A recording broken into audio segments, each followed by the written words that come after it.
People power is green power. I suppose if you want to generate your own electricity and make a Neil Young type biofuel car or something. Morgan is the devil incarnate. It's raping our planet. Next week, the Paris climate change conferences begin, and so we've had coordinated protests across the country as a way of people expressing themselves, looking for that deal that will quench their need for carbon reduction. So today, I'm attending the Vancouver climate change protest. Of course, Vancouver is known as the protest capital of Canada. I'm going to get right in the middle of it, wearing my I Love Oil Sands shirt. I'll probably stand in the middle of the protest and make comments about the signage and the types of platitudes these people are bringing. I'll see if people want to get into it with me. I'm not sure. People in Vancouver tend to take a more respectful tone, especially since I'm not Ezra Levant. But I'm hoping to find out if people really care about reducing or simply care about showing up at a protest. I'm sure I'll see all sorts of people wearing, petroleum-based jackets, signs made from petroleum products, clothes fracked from natural gas. And I'm sure I'll see people opposing the Site C dam as well, which is actually a low-carbon alternative to burning fossil fuels. So let's go check it out. I'm just going to head over to the other side of the art gallery where they're gathering. Pipe Up Network, they took a lot of money from the Tides Foundation.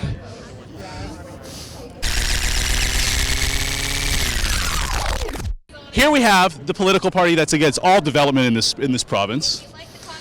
Against Kinder Morgan, against Site C, against LNG. I'm not sure if they even have a jobs plan, frankly. So we've got a chant coming.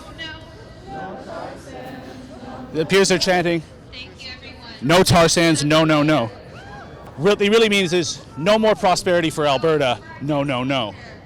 We'd like to tell everyone that today is also the International Day of Solidarity with Palestine, which acknowledges the... Of course, it wouldn't be a climate rally without some reference to the Middle East and Palestine. So how are you living a carbon-free future today? I can walk to most places from where I live. But I see you're wearing a nice jacket that was clearly made with natural gas. Possibly. Almost certainly. Oh, yes, okay. So our world is still using this stuff, but that doesn't mean we have to have our world organized around it anymore, because there are some alternatives out there, and I think we have to give those a chance, because we've kind of been in denial for quite a while that we're harming ourselves and our planet and our future. So do you think a slowdown to the oil sands that's going on right now under the new NDP government is a good thing? Definitely. So those people that lost their jobs? Yeah, it's time for, The number one employer of Aboriginals in the country. I'm from northern Alberta, and I know exactly what's going on up there, and they've had their day. The oil companies have had their day, and Alberta is in a deficit situation. Why are they not wealthy people right now? So, no surprise here. We have one of the most militant, hard left unions in the BCTF, BC Teachers Federation here. It's a wonder why more and more parents are using the choice of independent schools these days to keep our kids away from this sort of indoctrination. How could you expect teachers to be independent when they're knowingly showing up at a political protest? So here you can see we've got Stop Site C Dam, a source of low C renewable energy that could probably do up to 400,000 homes here in British Columbia. Yet environmentalists are against everything unless it's wind or solar. Do you ever notice that? They don't like nuclear, they don't like hydroelectricity, which are actually the two largest sources of carbon-free energy on the planet today. If you care about that sort of thing. So, you didn't make it? No, I got it from over. But you're happy to hold it? Yes, I am. So you think big oil or mother fracas? I believe so, yeah. Why? Why do you think is so wrong about big oil?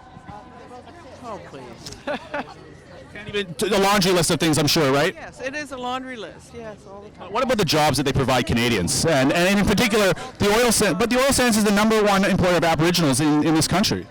There are other jobs. Hi. Would you like to say something? Sure. No, you can't touch my mic. You can say something. Hey there. We'd like to say, representing people on the North Shore of That's where I grew up. Of Howe Sound. No LNG. It's time for renewables and leave our kids a livable place. And But I mean, LNG is going to help reduce carbon emissions when they offset coal in Asia. no, that is not correct. That is propaganda. LNG is actually a dirty choice. The tar sands are not a rotting fruit. So tar is a distillate of coal. So there's no tar in Alberta. Wonderful. The oil sands are not going anywhere. We can pull them out of the ground 100 years from now and make so much more money. We have 100,000 Albertans who are out of work right now who could really use the job today. Oh, there's people out of work everywhere. But the idea that the tar Are you one of them? are a charity? No, not out of work. I've managed to find a job somewhere between self-employed and making money. It's wonderful. But think about Albertans' grandchildren's. There's so much more we can do with that money 200 years from now. The price of oil is only going to go up. Most people here will tell you in 200 years we won't need oil. That's not true. Most people attending the protests weren't really there on their own volition. They were there because they were paid to be there. You could see it in the form of various environmental NGOs like the Dogwood Initiative, the Burnaby Residents Against Kinder Morgan, and you could see it as far as the public sector unions that were there. I mean, we saw the BCTF, the Burnaby Teachers Federation, and I mean that's just the antithesis of it, isn't it? That we have these people that are influencing our youth, influencing our public sector workers into becoming politically motivated, and especially opposing resource development, which is a key to the Canadian economy and the prosperity, and actually pays for a lot of public sector jobs. So overall, I thought it was an interesting protest. You know, the march was a lot of fun getting in there and talking about all the signs, but what I found very disturbing was the fact that it was basically all wealthy, liberal, white people. I mean, this is a city that's full of Asians, full of South Asians from all across the continent, and all across the world, actually, I should say, not just Asia.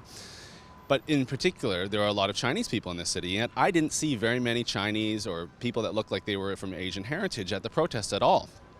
Another thing, I mean, I would estimate the numbers at about 2,000 people. Some people have said it was closer to 3,000 or 5,000. I mean, that was probably the organizers who suggested that.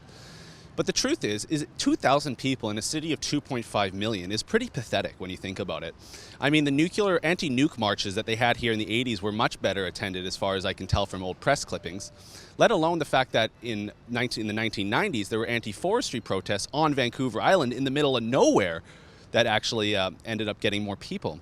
So when we consider that, we have to think, do we as a country, as a province, as a city really care that much about this issue? Or is it only the hardcores and the people that were paid to be there that showed up? For TheRebel.Media, I'm Christopher Wilson.